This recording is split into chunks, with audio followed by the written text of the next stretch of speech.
بسم الله والصلاة والسلام على رسول الله الحمد لله نحمده ونستعينه ونستغفره ونستهديه ونعوذ بالله من شرور أنفسنا وسيئات أعمالنا من يهده الله فهو المهتدي ومن يضلل فلن تجد له وليا مرشدا وأشهد أن لا إله إلا الله وحده لا شريك له أشهد أن سيدنا وحبيبنا وعظيمنا محمد بن عبد الله خاتم الأنبياء والمرسلين اللهم صل وسلم وبارك على محمد وعلى آل محمد كما صليت وسلمت وباركت على إبراهيم وعلى آل إبراهيم في العالمين إنك حميد مجيد رب اشرح لي صدري ويسر لي أمري واحلل عقدة من لساني يفقهوا قولي.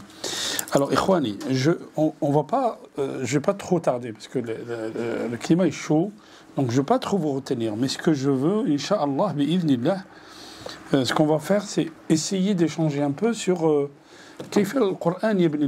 comment le Coran construit l'être humain. Mais il ne construit pas que l'être humain. Il construit aussi, le Coran ne construit pas que l'être humain, il construit aussi la société. Et je vais vous donner des exemples pour qu'on comprenne. J'ai commencé par un dua.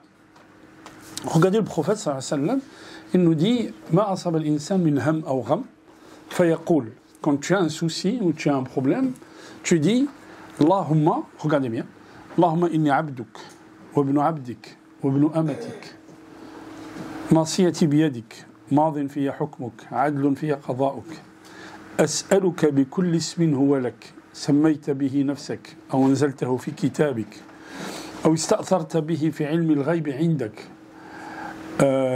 أو علمته أحدا من خلقك أن تجعل القرآن ربيع قلوبنا وجلاء أحزاننا وهمومنا. Regardez ce dua. Regardez le dua. Regardez comment il se compose. Le Rasul sallallahu alayhi wa sallam nous dit, quand vous avez un souci, vous avez un problème, hein? Faites un dua, Allah subhanahu wa ta'ala, à travers ce dua, il lève le ham, il lève le souci que vous pouvez avoir. Comment il commence ce dua? Allahumma inni abduk, wa ibnu abdik, wa ibnu amatik, nasiyati biyadik, madin fi hukmuk, adlun fi qada'uk. La première chose, c'est quoi? C'est que tu enlèves l'orgueil de ton cœur. Le prophète, il nous dit, la première chose que vous devez faire, c'est quoi? La première chose que vous devez faire, reconnaître la faiblesse de l'être humain. تستعرف ولا تعترف بأنك عبد لله. أنت, tu es juste un serviteur d'Allah subhanahu wa ta'ala. تعترف.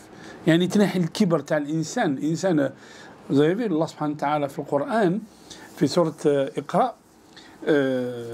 Qu'est-ce qu'il dit? Allah subhanahu wa ta'ala اقرأ باسم ربك الذي خلق الإنسان من علق اقرأ وربك الأكرم الذي علم بالقلم علم الإنسان كلا إن الإنسان لا يطغى. L'insan, l'être humain, dès qu'il pense qu'il est suffisant à lui-même, dès qu'il pense qu'il a assez d'argent ou qu'il a assez de pouvoir, il devient tyrannique. Alors le dua qui nous permet de chasser les soucis, c'est quoi? C'est de reconnaître notre faiblesse. Regardez bien le dua, ce qu'il dit.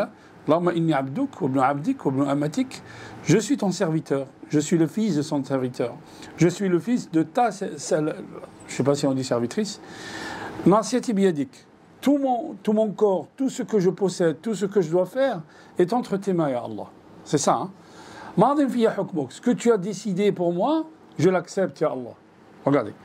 Adlun fiya qada'ik. Et ce que tu as décidé pour moi, c'est une justice que j'accepte, ya Rabbi.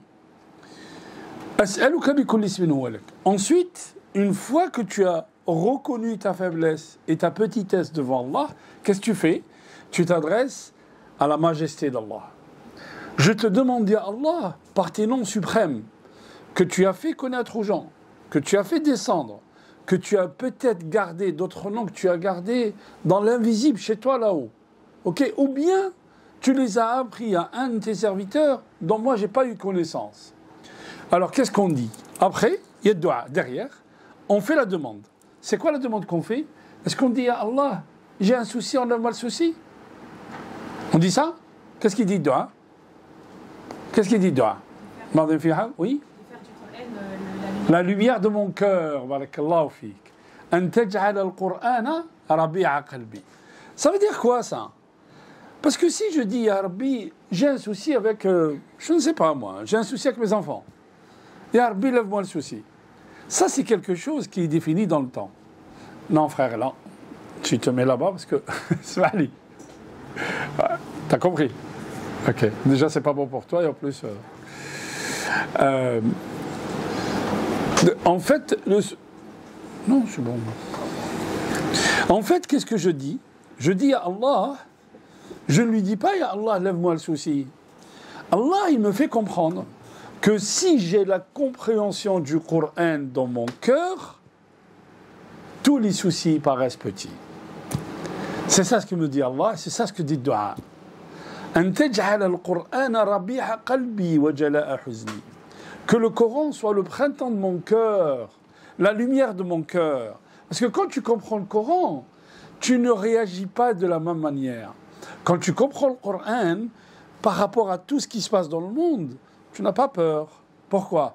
Parce que tu dis que toute chose qu'Allah subhanahu wa ta'ala a voulu, ça va se passer. S'il y a aujourd'hui des tueries, c'est qu'Allah l'a voulu. Et il y a un khayr derrière que toi tu ne vois pas parce que tu es un être humain petit. Nous sommes des êtres humains petits dans notre dimension. C'est ça le Coran. Le Coran, il fait amener, c'est incroyable comment il nous fait comprendre les choses. Je vous donne, bon, il y a plein d'exemples au Coran. Il y a fait Surat al-Baqarah dont on va parler tout à l'heure. J'ai pris un exemple de Surat Yusuf par exemple, on va l'étudier, et je prends la partie, le juz 28. Le juz 28, il commence à quelle surah? Quelqu'un sait? Yassine? قد سمع الله. جزء قد سمع. قد سمع الله قول التي تجادلك في زوجها وتشتكي إلى الله والله يسمع تحاوركما. Allah il nous parle de quoi? في جزء قد سمع. في جزء قد سمع, Allah subhanahu wa ta'ala il parle d'un problème qui a eu lieu entre un homme et une femme dans leur intimité, dans leur foyer, dont personne n'est au courant à part Allah subhanahu wa ta'ala. Aïcha, elle disait, elle est venue se plaindre chez le prophète. Moi, je n'ai même pas entendu ce qu'elle a dit. Et Allah, il dit, il a entendu du haut des 7 cieux, et Allah, il descend un hukm, il descend une règle juridique sur ça. Quand vous lisez tout le juz, au milieu du juz, il y a surat al-Talaq. Et surat al-Talaq, elle est subdivisée, j'ai posé la question en cours, j'ai dit pourquoi dans le Coran il y a surat al-Talaq, mais il n'y a pas surat al-Zawaj. Il y a une surah qui s'appelle surat al-Talaq, mais il n'y a pas surat al-Zawaj. Or Allah subhanahu wa ta'ala parle de Zawaj dans le Coran. Surat al-Talaq, de quoi elle parle? La première partie de surat al-Talaq, elle parle de la gestion de conflits. Ya ayyuhan nabiyyu idha talaqtumun nisa, comme elle, fatalliquhunna li'iddatihin. Wa ahsul iddah. لا تخرجوهن من بيوتهن ولا يخرجن إلا أن يأتين بفاحشة مبينة. Allah subhanahu wa ta'ala, il s'adresse au prophète, le chef de la communauté, qui n'a jamais divorcé, pour vous dire que l'amr, c'est pas quelque chose de simple, c'est quelque chose de grandiose. Allah subhanahu wa ta'ala, il s'adresse au prophète. Et ensuite, il nous dit, وَمَنْ يَتَّقِ اللَّهَ يَجْعَلْ لَهُ مَخْرَجًا. Celui qui craint Allah dans la gestion de conflit, Allah il lui donne une issue favorable. Ensuite, il nous dit, si vous divorcez d'elle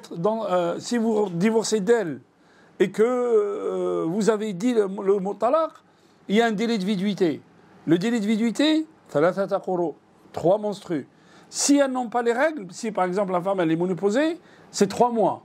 D'accord. Mais si elle est enceinte et que tu as divorcé d'elle, son délai de viduité, c'est qu'elle accouche de son enfant. Quand elle a accouché, l'enfant est là. Qui est responsable de l'enfant? Le père. Allah il nous le dit, sur al-Baqarah. Mais si elle décide d'allaiter l'enfant, qu'est-ce qu'on doit faire? Fatuhunna ujurahun. Si on vit avec elle sous le même toit et qu'elle décide d'allaiter l'enfant, il n'y a pas de ujra, il n'y a pas de salaire, parce qu'elle vit sous le même toit. Mais si on se sépare et qu'elle va habiter ailleurs et qu'elle décide de prendre l'enfant pour l'allaiter, elle allaite l'enfant, même si moi je garde l'enfant, je dois lui donner un salaire. Allah subhanahu wa ta'ala descend ça en 628. Écoutez bien. La première partie de Surat Talaq, la première partie, elle parle de quoi? De la gestion de conflit. La deuxième partie de Surat Talaq, وَكَأَيٍّ مِّن قَرْيَةٍ عَتَتْ عَنْ أَمْرِ رَبِّهَا. Allah subhanahu wa ta'ala, il nous parle des nations qui ont péri. Pourquoi? Parce qu'ils ont cassé la cellule familiale. Le début de la fin des nations, c'est quoi? De la fin de la société, c'est quoi? C'est quand on casse la cellule familiale. Aujourd'hui, regardez, dans notre société, il y a beaucoup de couples disloqués. Du coup, il y a beaucoup de parents monoparentaux. Du coup, qui ont subi ça, les conséquences? Qui ont subi? Les enfants. Les enfants subissent ça. Parce que la complémentarité entre l'homme et la femme, c'est important pour l'enfant. L'enfant a besoin de sa maman, mais il a aussi besoin de son père. Pour son équilibre, il a besoin de son père. Et on vous dit, c'est pour ça que le Rasul sallallahu alayhi wa sallam et Allah subhanahu wa ta'ala dans le Coran, il nous demande de prendre soin de l'orphelin. Pourquoi? Parce que l'orphelin, il a besoin d'une figure masculine autour de lui. Il a besoin de son oncle, de son voisin, de son khalou, ammou, son grand frère. Il a besoin d'une figure masculine sur laquelle il s'identifie. Donc, fait talaq, Allah subhanahu wa ta'ala, il nous parle comment on gère le conflit entre deux personnes. Et ce conflit, il ne faut pas qu'il devienne important, parce que si le talaq, il se répand dans la société, c'est la société qui va se disloquer. في جزء قد سمع الله finit par سورة التحريم. Et سورة التحريم elle parle de quoi? يا أيها النبي لما تحرم ما أحل الله لك تبتغي مرضات أزواجك. Il finit سورة التحريم par quoi? Par la puissance de la société. Regardez bien, il a commencé, et ça c'est comme ça que le Coran il fabrique l'être humain. Il a commencé par la gestion d'un conflit entre un homme et une femme. Ensuite, au milieu de Juz, il parle de talaq. Enfin, il y a d'autres sourates. Hein. À la fin du Juz, Allah subhanahu wa ta'ala dit وَضَرَبَ اللَّهُ مَثَلًا الَّذِينَ آمَنُوا Qui مرأة فرعون والذين كفروا مرأة Nuh. Qu'est-ce qu'il nous dit Allah subhanahu wa ta'ala à travers ça? Tu peux dire, toi, moi je suis dans une société kafira, je ne peux pas lutter, Allah ghalab, voilà, donc tu peux dire ça.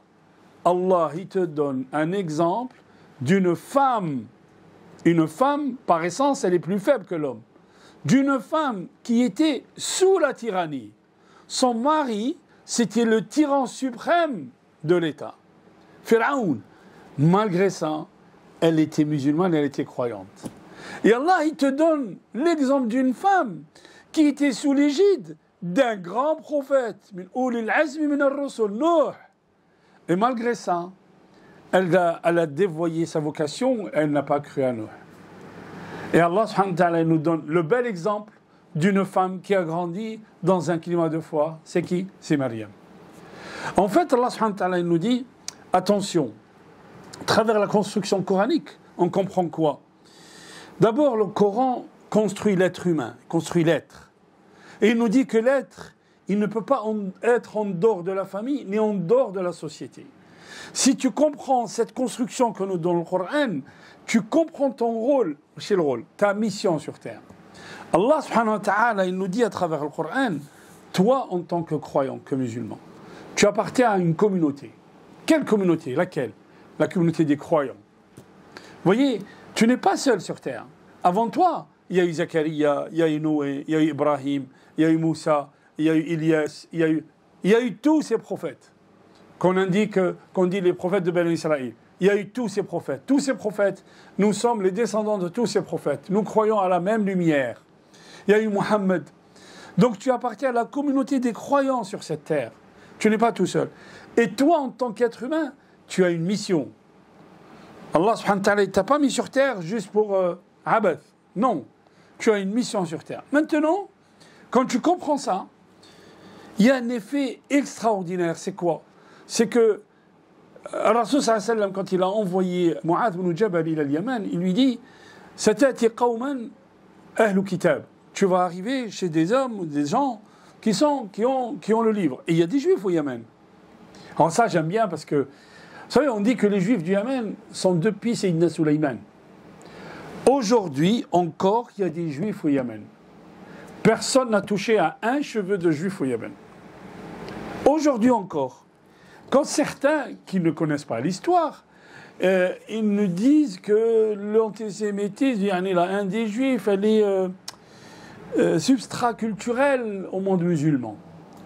Il y a dit l'antisémitisme, c'est ici. L'antisémitisme, c'est en Europe. On a mis les juifs dans les ghettos, on les a mis dans les trains, on les a expulsés.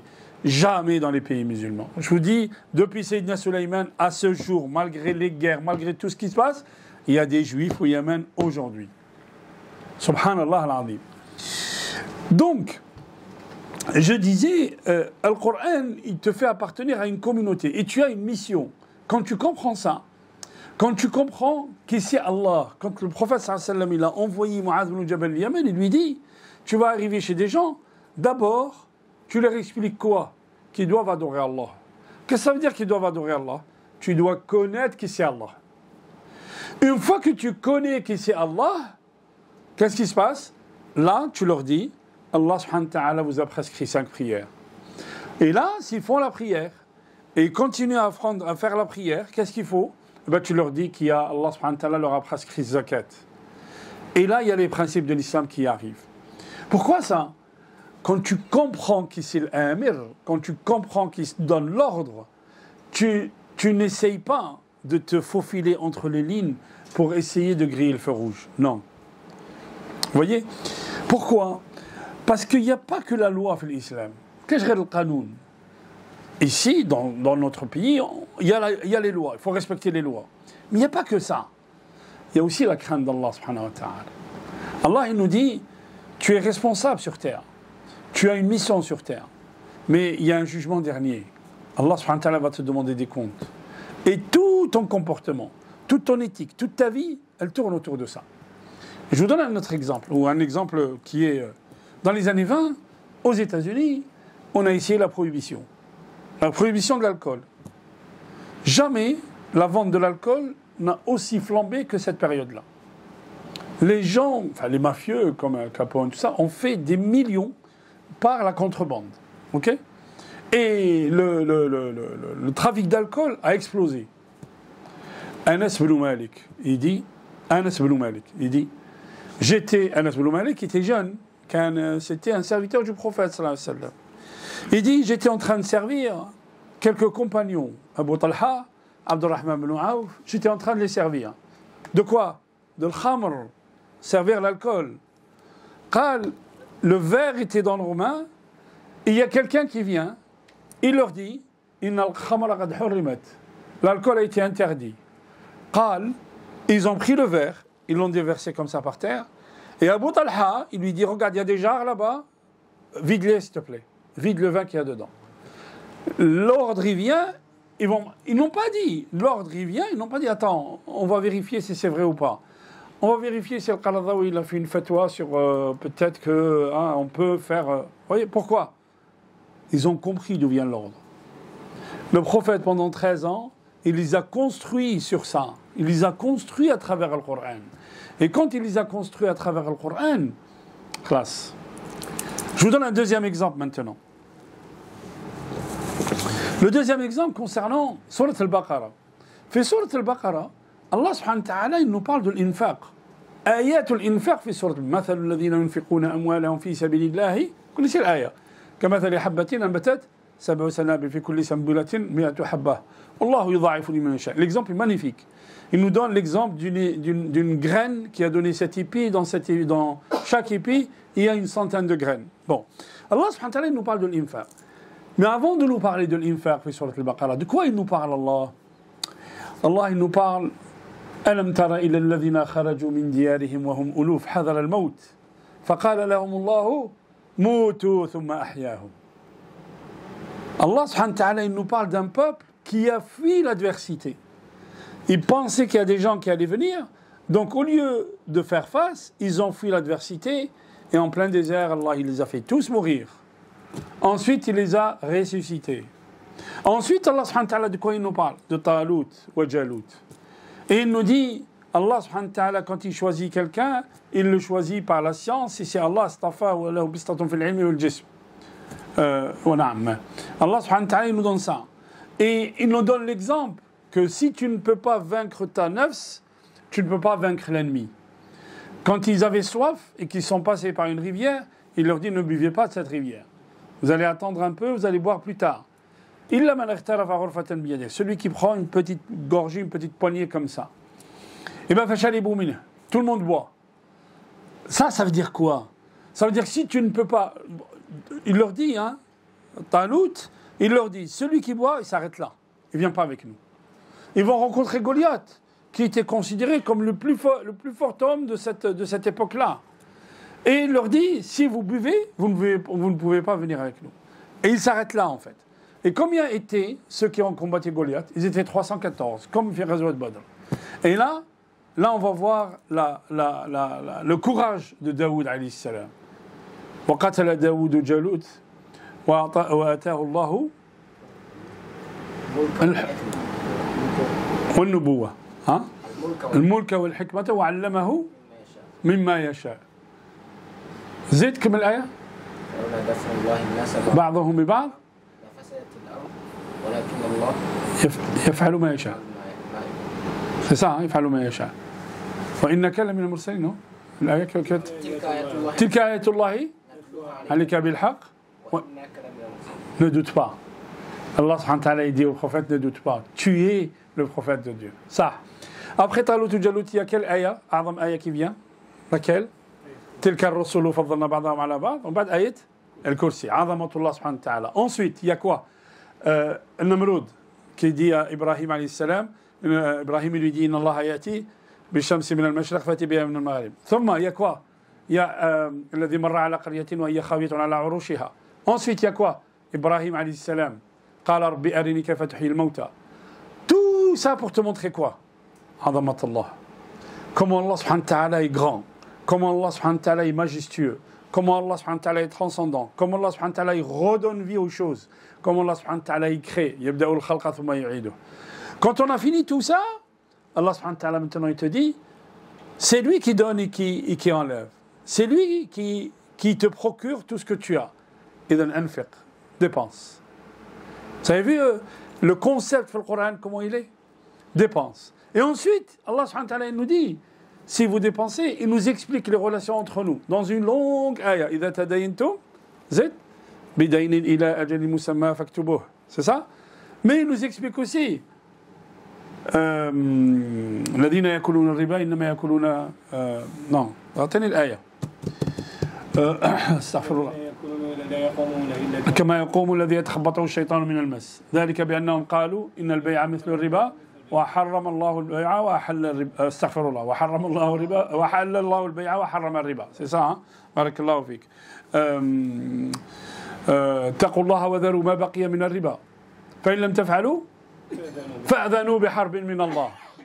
Allah, il te décrit qu'ici Allah subhanahu wa ta'ala dans ayat et ayat et ayat et ayat. C'est comme ça que le Coran il construit l'être humain.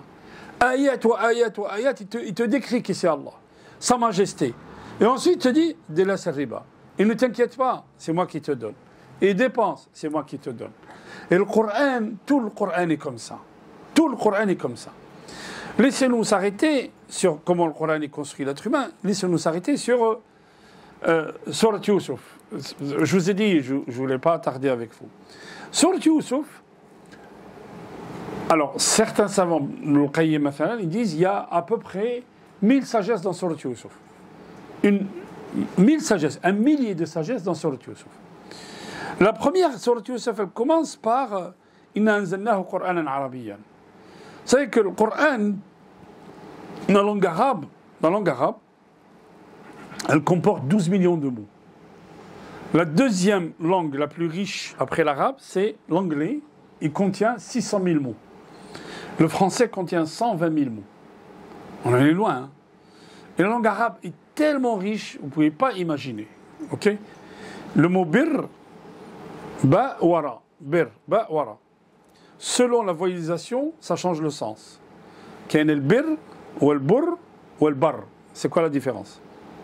El bir, ou el bur, ou el bar. C'est quoi la différence? Quelqu'un sait?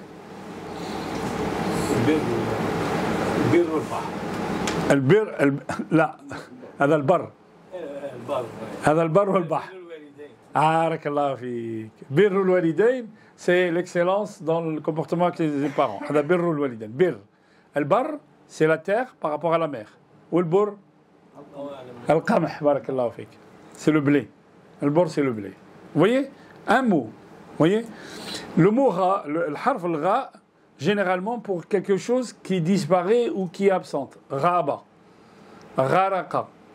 Vous voyez كاين حروف الهمس السين والهاء enfin je ne vais pas m'étaler sur l'arabe mais إنا أنزلناه قرآنا عربيا. Allah subhanahu wa ta'ala, il nous parle de ru'ya. Ru'ya Sayyidina Youssouf. Sayyidina Youssouf, il commence par une ru'ya, et l'histoire, la consécration de Sayyidina Youssouf, par quoi elle vient? Par une ru'ya aussi. وقال الملك إني أرى 7 بقرات سمان يأكلهن 7 عجاف وسبع سنبلات خضر وأخرى يابسات. Et cette ru'ya, elle te dit la vision. Ça veut dire quoi la vision? Si tu n'as pas de vision dans ta vie, tu ne construiras pas ta vie. Donc la ru'ya, c'est que tu commences par déjà avoir une stratégie pour ta vie. Et la stratégie, c'est quoi le point d'orgue? C'est quoi le coin lequel tu veux arriver? Lequel? C'est lequel? Allez, la stratégie, t'as que l'ouahad minna. Dites-moi, ma'alish. C'est quoi? Bismillah. On fait pas une conférence, moi je parle et vous regardez. Hein? Non, vous me répondez. Youb, c'est quoi ta vision? Construire Moudjahid fi Gaza. Notre vision, sincèrement. Tu es là, tu es sur terre, qu'est-ce que tu es? Pourquoi faire? Ah. Comment?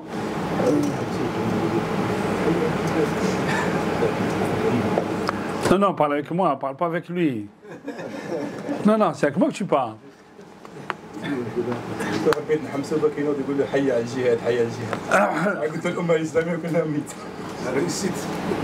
Comment? La réussite. Réussite de quoi? De la vie? Et comment tu considères une réussite dans la vie? Comment tu considères que ton fils, par exemple, tu as des enfants? Comment tu considères que ton fils a réussi? Matériel. Comment? Matériel. Une belle voiture, une belle maison, une belle femme. C'est ça? D'accord. Et donc il a réussi. Comment? C'est pas une réussite? La vérité, il faut dire la vérité. Oui, voilà, il faut dire la vérité. Il faut dire la vérité. Il faut pas me dire ce que je veux entendre. Il faut dire ce que vous pensez. Comment? En réalité, c'est ça. Attends, il n'y a pas de temps. Pardon? Moi, je pense qu'une réussite, c'est avoir une enfant qui a des dînes, qui adore Allah. Même s'il n'est pas riche. Même s'il n'est pas riche, je crois que c'est une réussite. Même s'il n'a pas d'argent. Il a dîne, voilà. Et s'il a beaucoup d'argent, c'est mieux, non? S'il a beaucoup d'argent, c'est mieux. S'il n'a pas dîne, c'est pas bon. Al-Khlafi. Yayou, qu'est-ce que tu dis? Non, dis. Non, mais, chouf, j'ai rien dit. Vous savez, même en philo, on te dit, celui qui te dit j'ai pas d'avis, son avis c'est de ne pas avoir d'avis. Tu vois, donc tout le monde a un avis, c'est pas possible. On est tous là, on est tous sur le même bateau, on a tous un travail, on a des enfants à éduquer, on a des buts dans la vie. C'est quoi le but dans la vie? Dis-moi, on va. Oui. Irda Allah subhanahu wa ta'ala. Et lui, il dit c'est l'agrément d'Allah subhanahu wa ta'ala. C'est ce qu'il dit. En fait, ce que dit le frère, il a tout à fait raison. Ton fils, s'il a fait des études, il a réussi des études, il a réussi sa vie professionnelle, et qu'à la fin, il rentre le nar pour l'éternité, c'est pas la peine. Hein. En fait, le but de la stratégie dans la vie, c'est quoi? La stratégie dans la vie, c'est d'arriver chez Allah subhanahu wa ta'ala et qu'Allah subhanahu wa ta'ala soit agréé de nous. Et le but dans la vie, c'est de savoir qu'on va le rencontrer, Allah subhanahu wa ta'ala. Donc tout ce que je fais dans la vie, ça n'empêche pas la réussite matérielle. Il ne faut pas oublier ça. Ça n'empêche pas la réussite matérielle. Ibn Taymiyyah, il dit, dans Surat al-Muzammil, dans la fin de Surat al-Muzammil, il dit, il y a 3 catégories de personnes trois catégories de personnes. J'ai oublié de vous citer quelque chose dans le Mujtama. Il y a 3 catégories de personnes.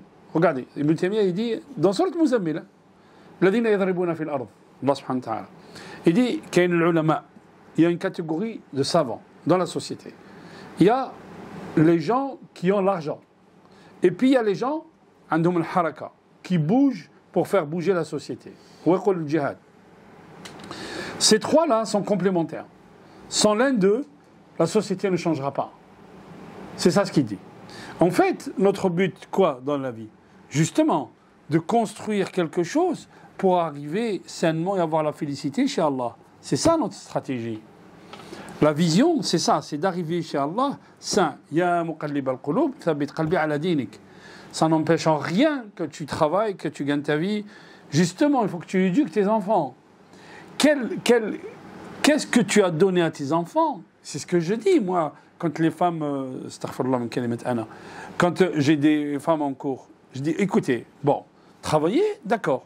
Mais si vous avez un enfant en bas âge, une personne qui a mis au monde un enfant, et dont on vous dit que les 1000 premiers jours, l'enfant a besoin de sa mère, et que sa mère, elle le laisse à une nourrice et elle va travailler, qu'est-ce que tu as donné à ton enfant? Si moi je suis le père, si je suis tout le temps absent et que la maman n'est pas là, l'enfant est livré à lui-même. Qui c'est qui va lui donner le cadre? Vous voyez? Et le cadre, c'est quoi? C'est de l'inciter à la prière, de lui apprendre ce qui c'est Allah, de lui apprendre que la vie, c'est quoi? La vie, c'est d'arriver sainement à Allah subhanahu wa ta'ala. La vision, c'est celle-là. Et le Coran, tout le Coran est construit dans ça. Il est construit à travers ça. C'est-à-dire, وَمَا تَوْفِقِ إِلَّا بِاللَّهِ. Bon. Le Coran, il donne autre chose aussi. Le Coran, يَرْبِطُكَ بِالْآخِرَةِ. Le Coran, il te lie à l'yawm al-akhir. Mais il y a autre chose. Aussi, il y a autre chose. Le Coran, يعلمك أن كل ما تفعل هو بإذن الله. Lisez sur l'Anfal. Sur l'Anfal, donne-nous sur l'Anfal. Qu'est-ce qu'il dit Allah subhanahu wa ta'ala? كما أخرجك ربك من بيتك وإن فريقا من المؤمنين لكارهون وما رميت إذ رميت ولكن الله رمى. En fait, Allah subhanahu wa ta'ala, il te dit, tout ce que tu fais, c'est par la volonté d'Allah. C'est pas toi qui es sorti, c'est Allah qui t'a fait sortir. C'est pas toi qui as jeté cette poignée de sable dans les yeux des mécréants. Non, non, non, non. C'est qui? C'est Allah. Parce que toi, tu prends une poignée de sable et tu la jettes, ça ne peut pas toucher 1000 personnes. Comment 1000 personnes ont été touchées par cette poignée de sable et ils ont tous eu mal aux yeux? C'est Allah qui a fait. Et Allah, subhanahu wa ta'ala, il nous apprend ça dans le Coran. Quand il nous parle, fait sourate l'Anbiya, à chaque fois, Allah, subhanahu wa ta'ala, il nous parle d'un prophète. Nada fi dhulumat, la ilaha illa anta, subhanaka inni kuntu min adh-dhalimin. Qu'est-ce qu'il a fait Allah, subhanahu wa ta'ala, après ça? Ben, il l'a sauvé. فنجيناه. ربي لا تذرني فردا. Sayyidina Zakaria. Qu'est-ce qu'il dit Allah subhanahu wa ta'ala? Il lui a donné Yahya. Wa aslahna lahu zawjah. Qui c'est qui fait? C'est Allah. Donc en fait, à travers le Coran, c'est ça la construction du Coran. À travers le Coran, il te construit en tant qu'être. Tout à l'heure, je vous ai dit, quand le Coran, il finit par le modèle des femmes, les 3 femmes qui avaient un modèle de société très difficile comme Asia. Fi Surat al-Naml, regardez Surat al-Naml. Quand Sayyidina Sulayman, il parle avec Balqis. Balqis, elle croit en Sulayman alayhi salam. Mais Allah, il dit une phrase, il dit une ayah, وَصَدَّهَا مَا كَانَتْ تَعْبُدُ مِن دُونِ اللَّهِ. Vous savez ce que c'est ça? C'est la pression de la société. En fait, des fois, les gens reconnaissent qu'Allah subhanahu wa ta'ala existe et que le Coran est haq. Mais la société, la pression de la société est tellement énorme qu'elle ne peut pas déclarer son islam, elle ne peut pas déclarer sa foi. Sayyidina Sulayman, qu'est-ce qu'il fait? Il prend Balqis à part de sa société et de son mala pour qu'elle croie. Ça veut dire quoi pour nous? Que la société elle a aussi un poids sur vous. Et vous avez remarqué, quand la première génération, elle vient du bled, elle vient du pays, avec des idées plein la tête, des idées de Coran, des idées de conception coranique. On ne peut pas te changer. Qu'est-ce qu'on te fait? On te dit non, toi, c'est pas la peine, parce qu'on ne t'en changera pas. Donne-nous tes enfants. Et si toi, tu ne veilles pas sur tes enfants, on va les formater. Et en les formatant, ben, les enfants ils peuvent devenir athées après. Donc tout le travail, c'est quoi? Tout le travail, c'est de s'occuper de ces enfants. Il faut faire très attention à ça. Donc, la vision, Ar-Ru'ya de Sayyidina Yusuf, elle nous donne une vision dans la vie. Sayyidina Yusuf, quand vous regardez la vie de Sayyidina Yusuf, il est aimé par son père. Il est détesté par ses frères. Pas détesté, mais jalousé par ses frères. Ses frères, ils le jettent dans le puits. Ensuite, du puits, il est récupéré par une caravane qui passe. La caravane qui passe, ils vont le vendre à vil prix. Regardez bien, à vil prix. Des fois, ça vous fait mal quand on parle de vous, musulmans, vous êtes des islamistes, bon. Alors, ils savent pas ce qu'ils disent, mais c'est pas grave. C'est recto verso? C'est recto verso. Ok, très bien.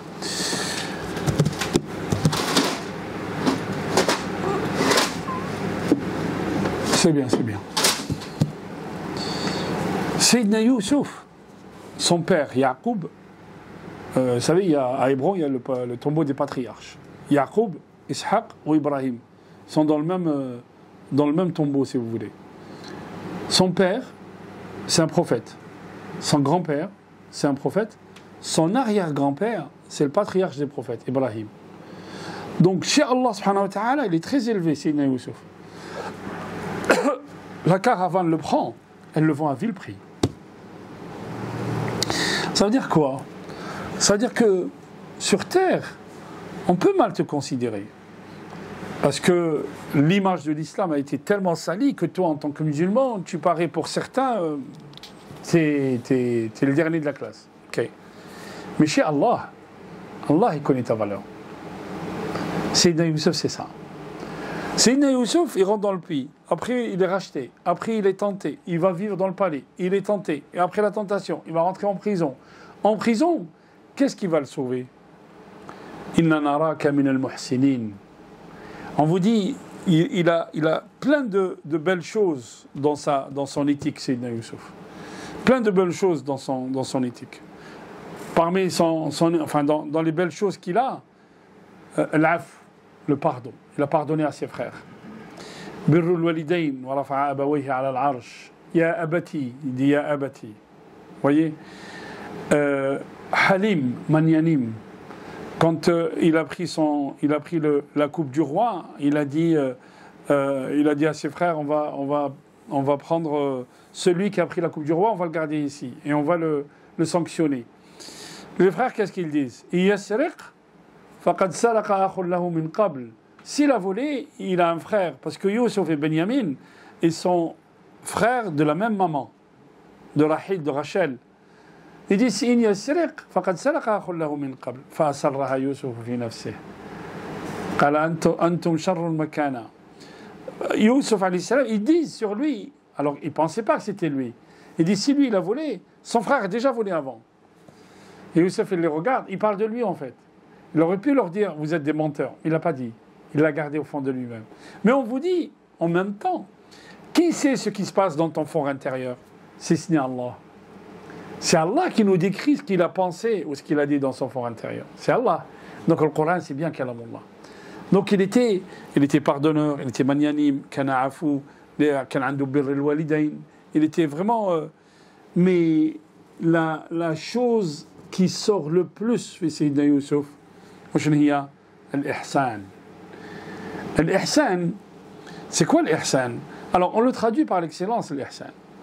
Mais l'ihsan, c'est ce que dit le prophète sallallahu alayhi wa sallam. L'ihsan, daraja imaniya. On est tous musulmans au départ. Et le musulman, il peut voler, il peut truander, on est tous musulmans. Le mu'min, c'est déjà un autre niveau. قالت الأعراب آمنا قل لم تؤمنوا بل قولوا أسلمنا بارك الله فيك. Non, tu n'es pas encore mu'min, tu es musulman.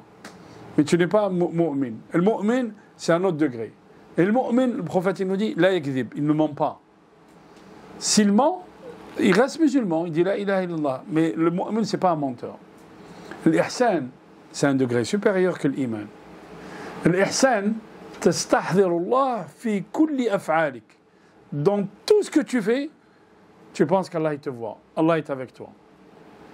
Et Allah, ya'lamu kha'inat al-a'yun wa ma tukhfi as-sudur. Regardez Surat Qaf, quand on a fait Surat Qaf. Vous vous souvenez? Surat Qaf, quand Allah subhanahu wa ta'ala il s'adresse aux mécréants, il leur dit Qur'an hada majid, Qaf al-Qur'an al-Majid. C'est-à-dire qu'il est glorieux. Vous pouvez faire ce que vous voulez, il est glorieux le Qur'an. Vous pouvez faire ce que vous voulez, vous n'arriverez jamais à atteindre ce Coran. Bon. Ensuite, il leur parle de quoi? De la création. فَلَمْ يَنْظُرُوا إِلَى السَّمَاءِ فَوْقَهُمْ كَيْفَ بَنَيْنَاهَا وَزَيَّنَّاهَا وَمَا لَهَا مِنْ فُرُوجٍ وَالْأَرْضَ مَدَدْنَاهَا وَأَلْقَيْنَا فِيهَا رَوَاسِيَ وَأَنزَلْنَا فِيهَا مِنْ كُلِّ وأنبتنا فيها من كل زوج ونزلنا من السماء ماء فأنبتنا به. Dites-moi الآيات. جنات وحب الحصيد والنخل باسقات لها طلع نضيد رزقا للعباد. C'est ça. وحيينا به بلدة ميتة كذلك الخروج. Ça. Regardez, il nous donne la création. Ensuite, Allah subhanahu wa ta'ala te dit, tu crois pas, hein? D'accord. Avant toi, كذبت قبلهم زد قوم نوح وأصحاب الرس وثمود وفرعون وإخوان لوط وأصحاب الأيكة وقوم تبع كل كذب الرسل. Des générations de gens, des nations de gens ont mécru comme toi. Allah subhanahu wa ta'ala s'adresse aux mécréants. Ensuite, qu'est-ce qu'il fait Allah subhanahu wa ta'ala? Regardez le discours coranique. Comment il est magnifique. Il prend l'être humain tout seul. وَلَقَدْ خَلَقْنَا الْإِنسَانَ وَنَعْلَمُ مَا تُوَسْوِسُ بِهِ نَفْسُهُ وَنَحْنُ أَقْرَبُ إِلَيْهِ مِنْ حَبْلِ الْوَرِيدِ. Nous avons créé l'homme et nous savons ce que lui suit sur son âme et nous sommes plus près de lui que sa veine jugulaire. Yani toi qui se targue de je ne sais pas quoi, qui donne des mots ronflants comme ça, et qui pense je ne sais pas, et puis qui dit que Dieu n'existe pas et que cette création elle est venue comme ça, Allah il te dit, tu es plein de doutes à l'intérieur de toi.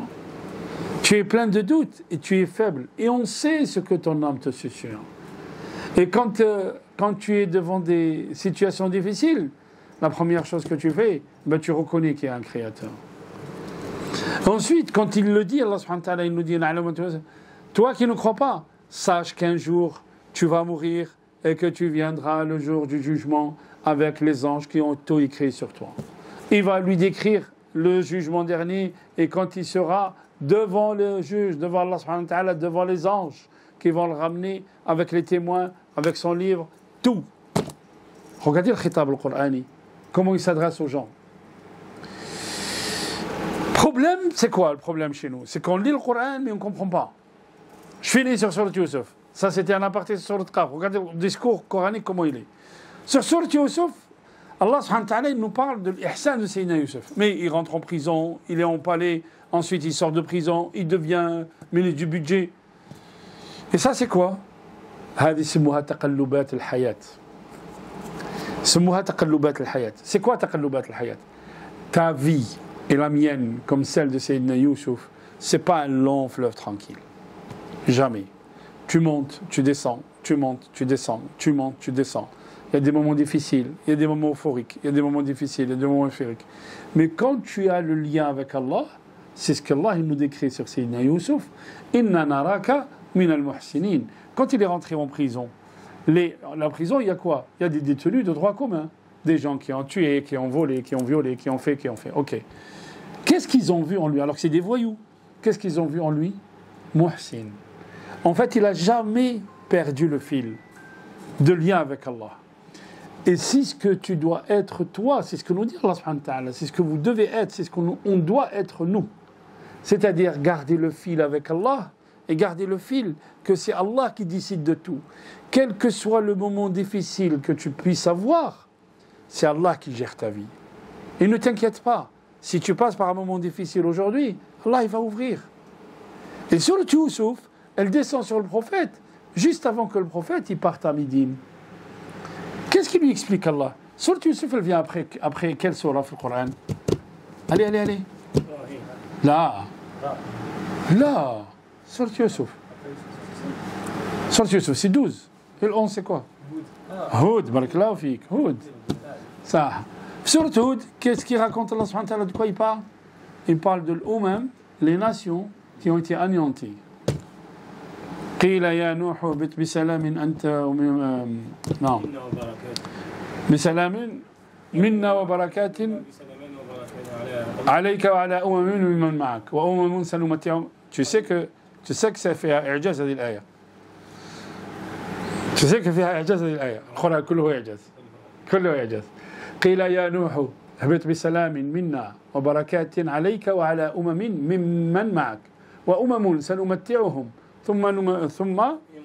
ثم يمسهم منا عذاب أليم.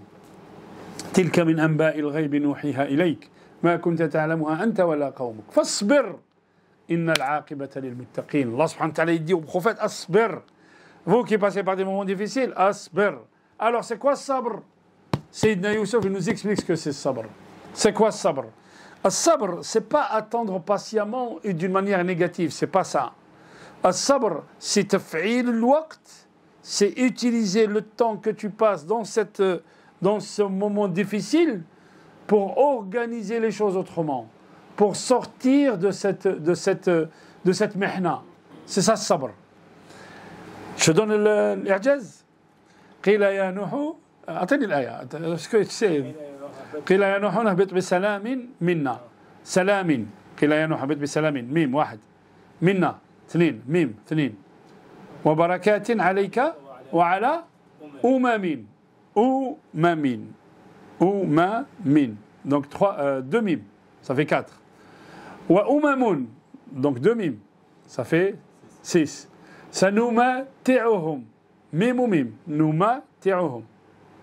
Ça fait, on est combien? À 8. Ok? Thumma yamassuhum. 2 mim, 10. Minna, 11. Adhabun alim, 12. Non, on a mal compté. Il y en a 16. Mimman ma'ak, barakallahu fik. Il y a 16 mimes en fait. On a mal compté, ok. Il y a 16 mimes fi ayatin wahida. Si tu utilises ça en français ou dans n'importe quelle autre langue, tu dis il y a de la redondance.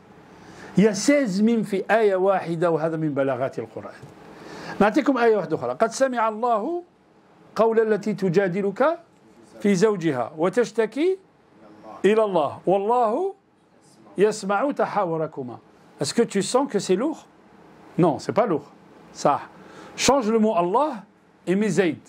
قد سمع زوج قول التي تجادلك في زوجها زيد وتشتكي إلى زيد وزيد يسمع تحاوركما. C'est lourd, hein? Subhanallah. Même quand tu écoutes, le Coran, il a un autre sens. C'est كان رسول الله صلى الله عليه وسلم comme dit Anas bin Malik. Anas bin Malik il dit كان رسول الله صلى الله عليه وسلم لا يشبع من الصلاة.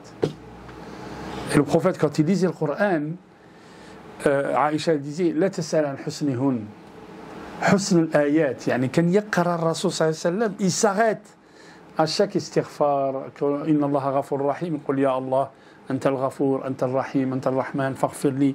كان يدعو كان لا يشبع من الصلاة. Il ne se rassasie pas de la prière.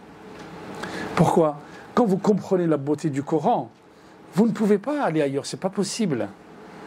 Quand on passe tellement de temps dans la futilité, wallah, ayyuha al-ikhwa, des fois, il y a une mosquée dans le sud.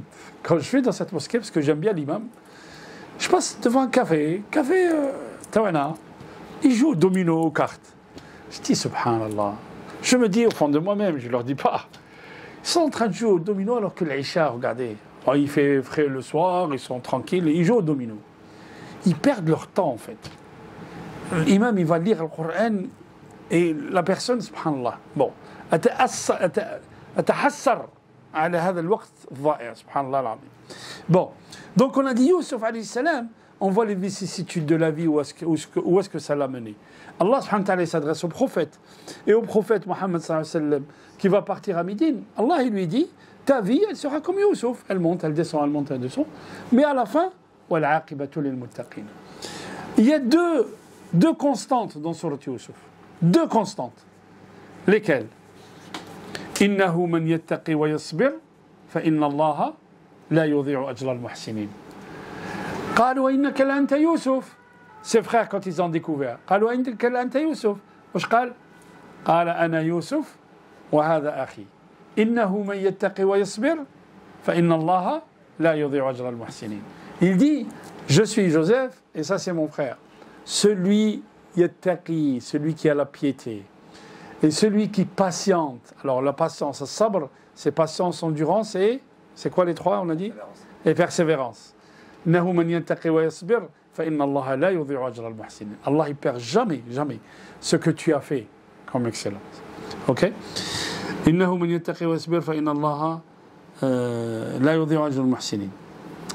Ok. Et on a dit le mot, la qualité suprême de Youssouf alayhi salam, c'est quoi? C'est le fait c'est le fait d'être muhsin. Alors, la vision, al-ru'ya, c'est quoi? C'est construire des représentations et convictions justes. Al-ru'ya, c'est quoi ta vision des choses? C'est avoir une représentation et des convictions justes. Il ne faut pas que tes convictions changent avec le temps. La conviction première, c'est quoi? On a dit, c'est rencontrer Allah et avoir son agrément fil yawm al-akhir. Établir et formuler établir une formule de progression basée sur la maîtrise et l'excellence. Al-itqan. Une formule de progression. Comment je progresse vis-à-vis d'Allah subhanahu wa ta'ala. Alors, regardez. Vous savez, nous, en tant qu'êtres humains, on monte et on descend.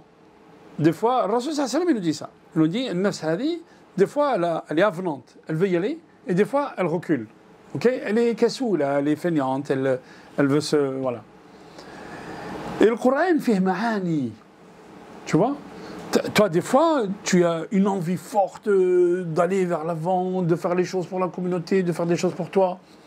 Et puis, des fois, il dit Shaitan ou sabbitok. Allah subhanahu wa ta'ala nous dit Shaitan.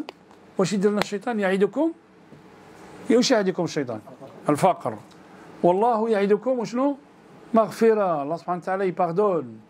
Donc, il te dit, c'est pour ça qu'on dit A'udhu billahi minash shaitan rajim. Parce que toi, il te dit, toi, tu es souillé par le péché, qu'est-ce que tu vas lire le Coran? Allah, il dit, إذا قرأت القرآن فاستعذ بالله من الشيطان الرجيم. Dis أعوذ بالله من الشيطان الرجيم, chasse-le. Donc, en fait, cette répétition, tu montes et tu descends, qu'est-ce qu'il faut faire? Qara le Coran régulièrement. Qara al-wahi. Regarde. Il y a un livre qui a été écrit, تحت راية القرآن. Il dit, كيف ماذا لو غاب القرآن? Comment l'humanité aurait été si le Coran n'a pas été descendu? Parce que vous savez, toutes les lois que nous avons aujourd'hui, les lois de base, je parle, asluhum al-Qur'an. Toutes les lois.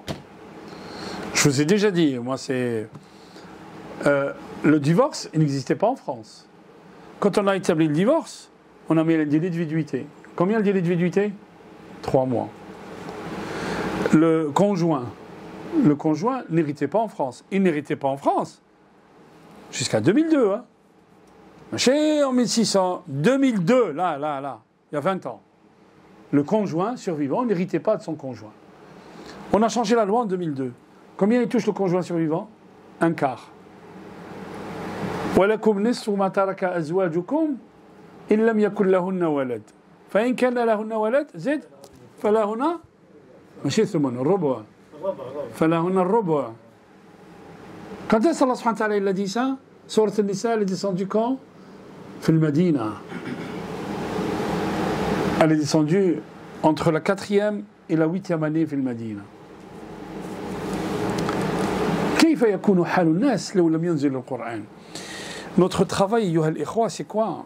Notre travail, c'est de montrer aux autres la beauté de ce Coran. Parce que le Coran est le problème dans les cours qu'on prend, de comment on nous enseigne l'islam. C'est qu'on nous enseigne l'islam, tokous, un rituel. Tu fais ça, tu te lèves comme ça, tu descends comme ça, hada haram, hada halal. Allah subhanahu wa ta'ala, il nous explique pas les choses comme ça. Allah, il t'explique d'abord ta relation avec Allah. Quand tu comprends ta relation avec Allah, il y a des choses il y a des questions que tu poses même pas. Même pas tu poses la question. Quand tu comprends Surat al-Baqarah, ce que je disais tout à l'heure, tu cherches pas la fatwa pour faire un riba. Mais quand tu n'as pas compris qui c'est Allah, ben oui, tu vas chercher la chose pour faire un riba. Ok, je vais faire les deux axes fondamentaux autour desquels tourne la vision. La piété et la patience. La piété.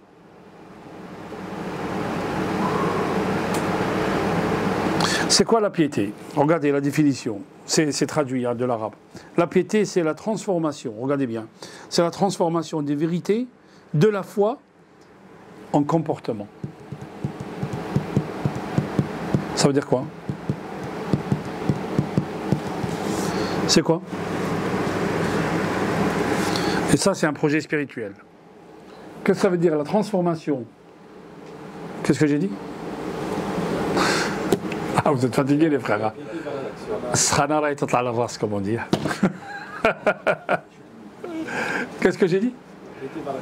C'est la transformation de la compréhension de la foi, ouais, en projet, c'est ça?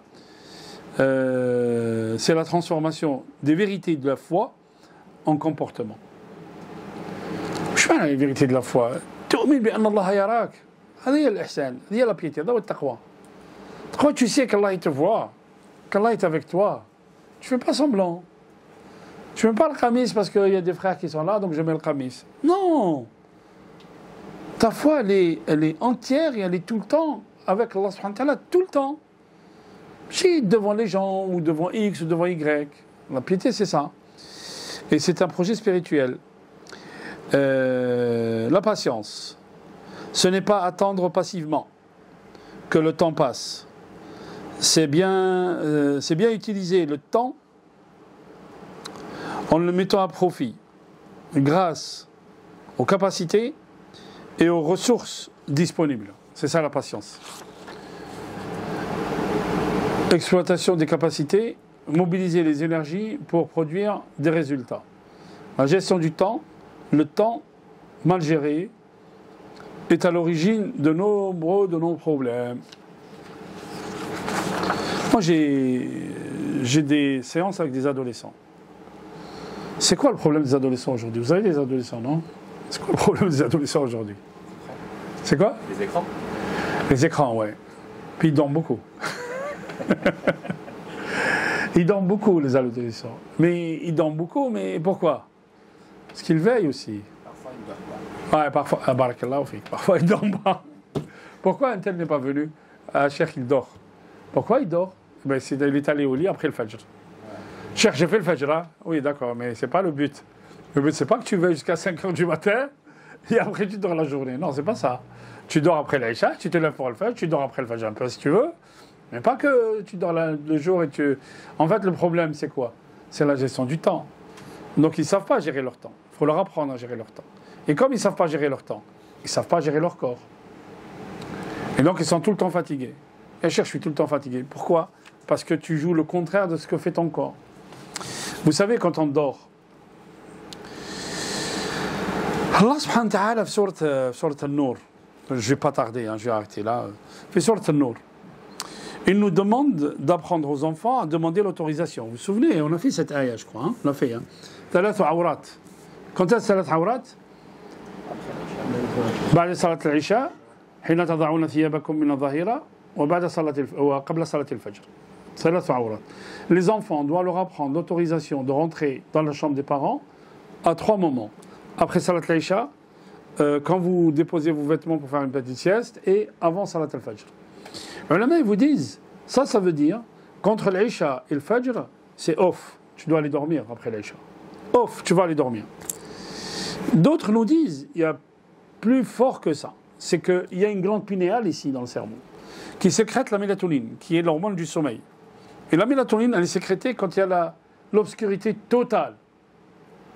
Cette mélatonine, elle est antioxydante, donc la personne ne sera jamais atteinte de cancer, mais elle est très réparatrice.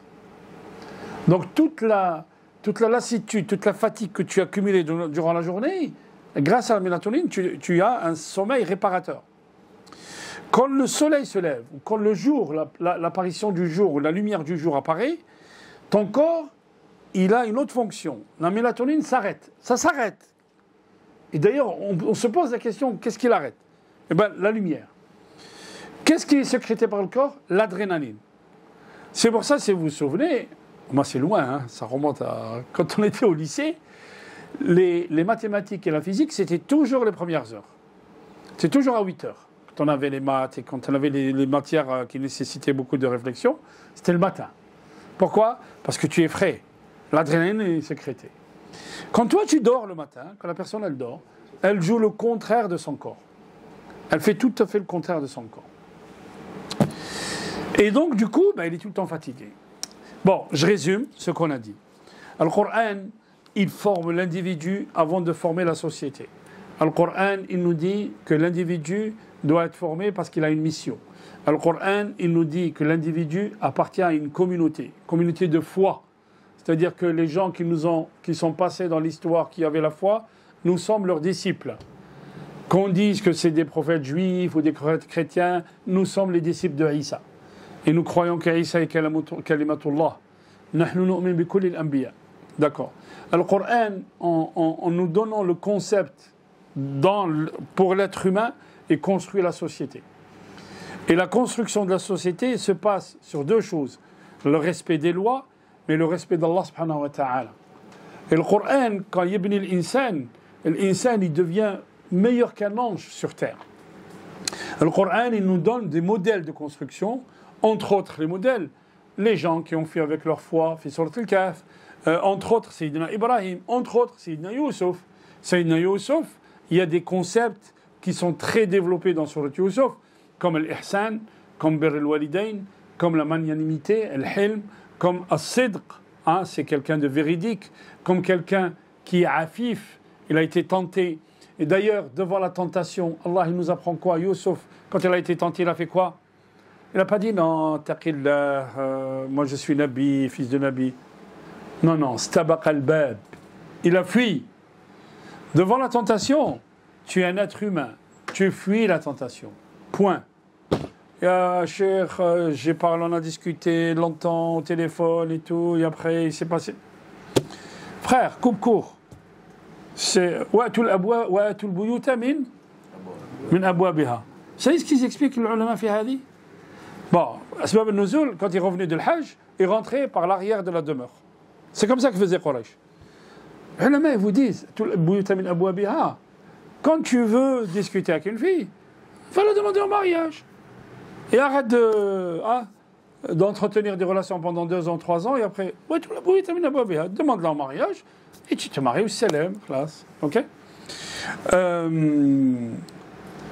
Pourquoi on a dit ça? Donc la conception de l'être humain à travers le Coran, le mafahim al-Qur'aniyya, quand ça rentre dans ta tête, tu deviens un autre homme. Et hier, dans la conférence au Tarteret, on a dit une chose. Al-Ruqya, c'est quoi Al-Ruqya? Al-Ruqya, les gens, ils viennent vous voir, ya cher, je suis malade, j'ai un cerf, j'ai ceci, j'ai cela. Et fais-moi Al-Ruqya. C'est-à-dire, tu vas faire quoi? Lire le Coran sur lui. Ok.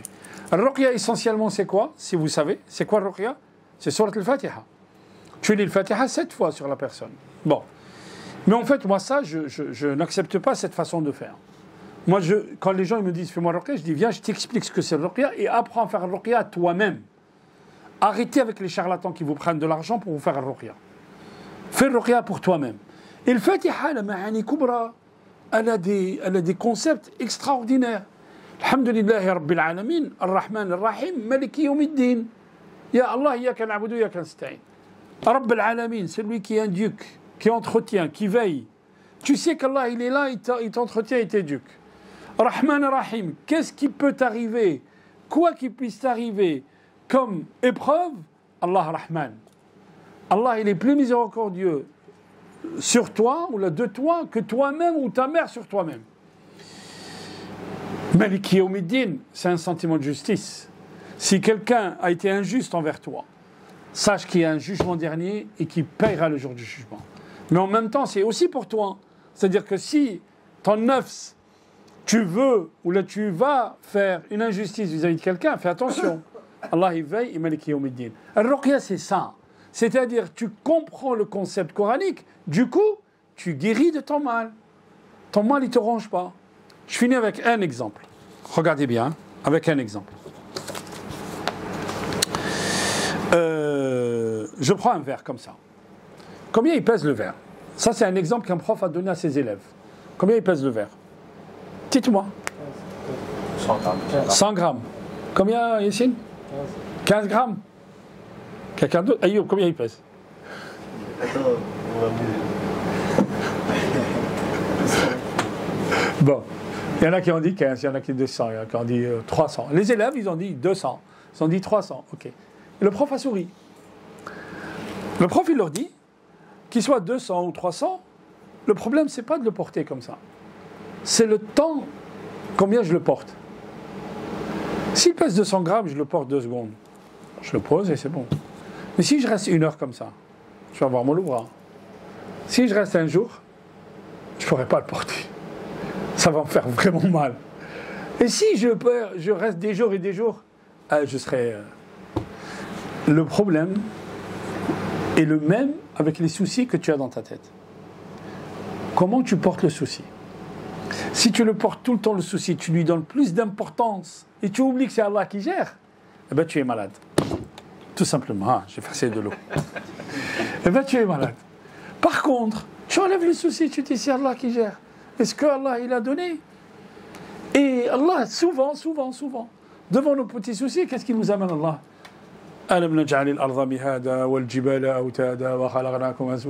nous parle de la création. Allah il nous parle de la création.